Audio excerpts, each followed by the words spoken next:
Terus yang kedua banget kan stigma di masyarakat kayak yang bilang ya kalau misalnya nggak hamil itu berarti perempuannya yang salah, padahal kan nggak sepenuhnya itu benar kayak gitu. Bisa aja mungkin suaminya yang emang spermanya kurang bagus jadi nggak bisa hamil gitu. Jadi stop untuk nyalah-nyalahin, lebih baik kita untuk cari solusi.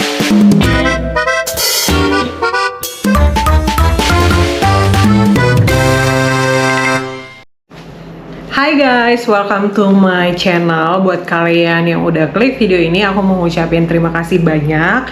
Dan kenalin, aku Maya Palupi Sukimin Diharjo. Cheese. Oke, jadi guys, hari ini aku tuh mau cerita sama kalian tentang journey kehamilan aku kayak gitu. Sebelumnya aku mau disclaimer dulu ya, ini tuh versi pengalaman aku. Mungkin beberapa di antara kalian itu ada yang perlu atau mungkin nggak perlu ngelakuin ini tiba-tiba, atau mungkin Tuhan udah kasih rezeki, tapi yang namanya rezeki itu kan dikasihnya dengan cara yang berbeda. Jadi kalau misalnya nanti ada beberapa pengalaman aku mungkin yang kurang berkenan buat kalian, atau mungkin cara penyampaian aku yang mungkin kurang berkenan buat kalian, aku sebelumnya saya sorry dulu ya, tapi aku memang mau cerita ini the real versinya aku dan suamiku kayak gitu. Jadi guys, aku tuh dan suamiku itu sudah menikah selama 3 tahun. Nah, sepanjang waktu 3 tahun ini kita tuh, sebelumnya aku pengen child free. Aku nggak pengen punya anak. Senggol. Oke.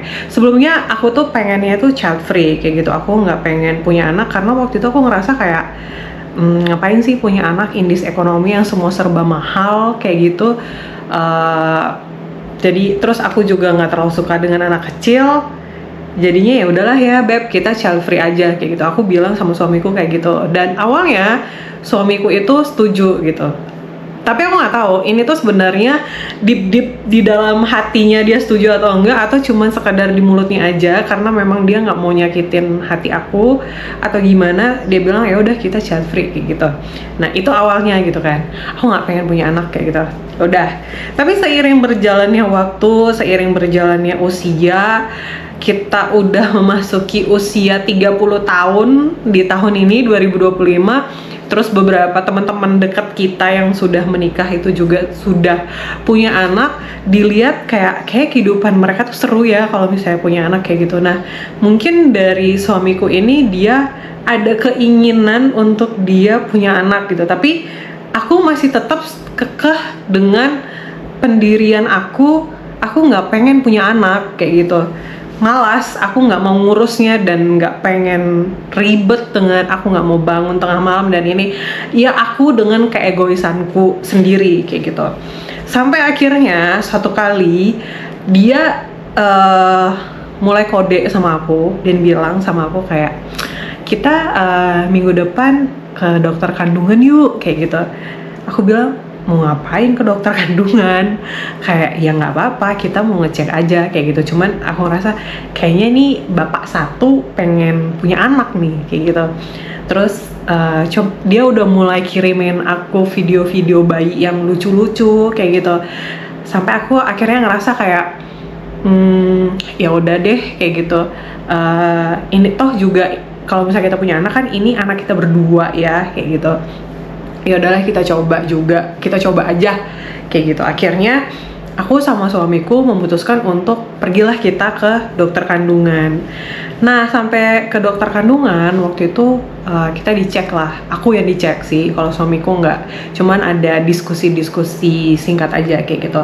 Nah dokter tuh nanya sama aku, kamu sebelumnya punya histori kesehatan yang kayak gimana, ketika gitu. Kamu punya darah tinggi kah, punya hipertensi kah, punya gula kah, asam urat, terus punya mungkin penyakit yang lain kayak gitu. Aku bilang sama dokternya, oh aku nggak punya penyakit itu dokter, tapi kalau tekanan darah rendah, iya aku punya. Emang kalau misalnya dicek beberapa kali, kalau misalnya aku tuh bener-bener kayak ngerasa kelelahan atau kecapean, kurang tidur dan kayak gimana tuh, kalau dicek memang tensi aku itu lebih cenderung rendah kayak gitu. Jadi itu hanya itu saja kah atau ada yang lain kata gitu. Aku bilang nggak ada sih dok, sejauh ini yang aku coba cek hanya itu aja. Kalau misalnya dicek untuk gula gula aku nggak punya, asam urat aku nggak punya, kolesterol aku juga nggak punya, jadi semuanya aman kecuali memang si darah rendah itu aja kayak gitu. Oke, nah dokternya beralih nanya ke suamiku, kalau bapak kira-kira punya histori kesehatan kayak gimana kayak gitu untuk dari tensi dan yang lain-lain kayak gitu. Nah suamiku bilang kalau dia itu punya tensi tinggi. Jadi waktu itu tensinya dia itu 140 per sekian kayak gitu. Nah untuk orang yang seusia aku dengan suamiku di usia 30 tahun itu masuk kategorinya tinggi. Harusnya kita tuh kata dokternya sekitar 120-an itu mentok lah, max kayak gitu.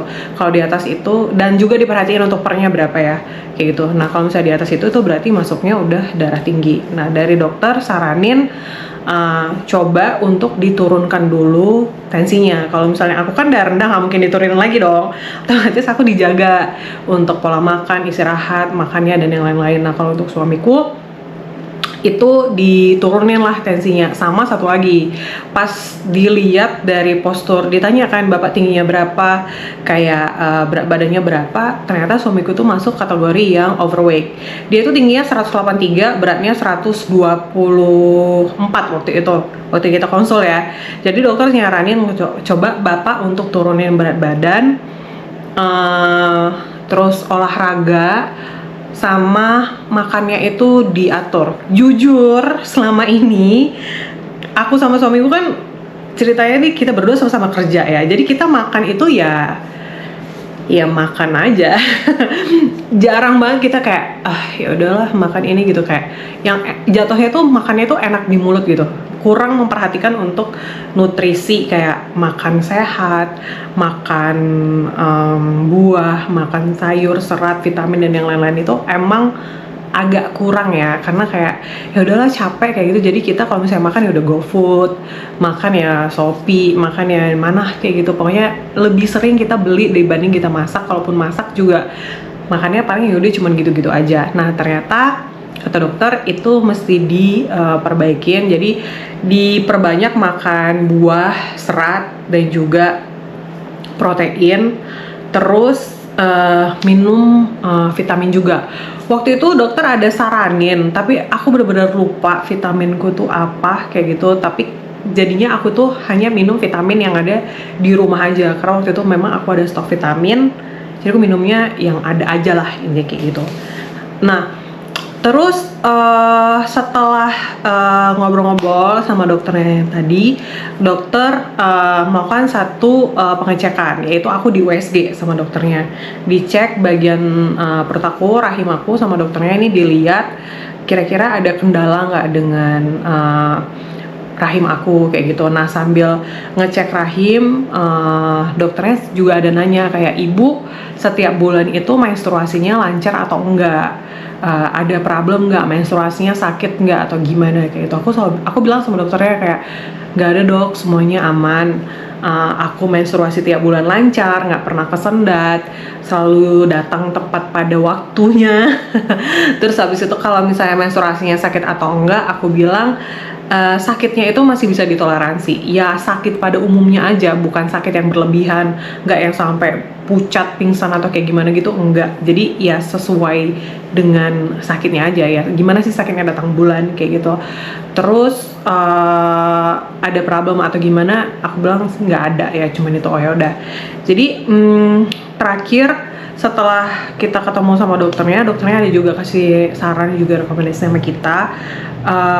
Kalau memang udah ada niat untuk pengen program hamil, cobalah untuk yang pertama jaga kesehatan. Disclaimer, suami aku tuh nggak ngerokok ya. Kita nggak ada ngerokok dan juga kita nggak ada minum-minuman keras sama sekali kayak gitu. Jadi nggak ada tuh keduanya. Dokter saranin kita kalau memang sudah berniat untuk melakukan program hamil, coba yang sakit tadi itu, yang hipotensiku dan juga hipertensinya suamiku itu coba dibalancein supaya gimana caranya supaya normal. Terus pola makannya diatur,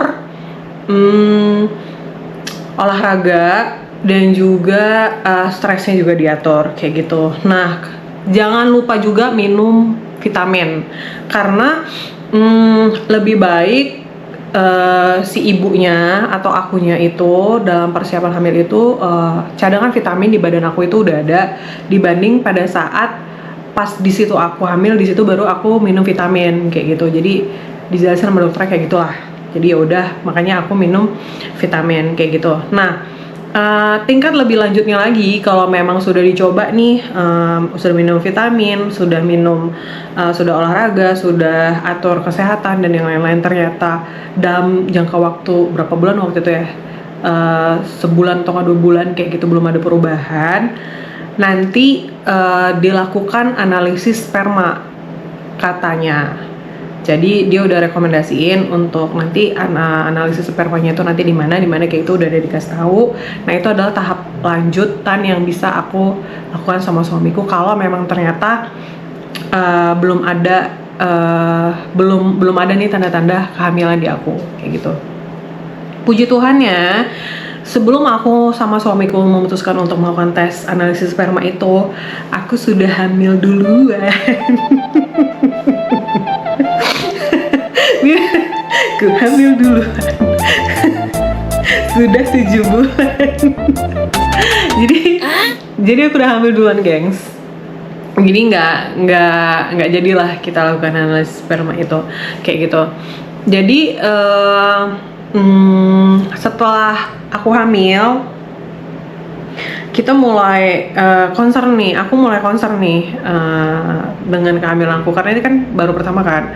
Pas awal aku ngecek aku tuh hamil tuh kayak gimana ya, jantungku tuh masih kayak dak-dik-duk-ser gitu loh, karena kan ini tuh baru banget buat aku. Terus aku ngerasa kok badan aku tuh kayaknya agak beda nih. Pas aku cek tespek ternyata ada 2 garis, tapi yang satu masih samar gitu kan. Ya udah,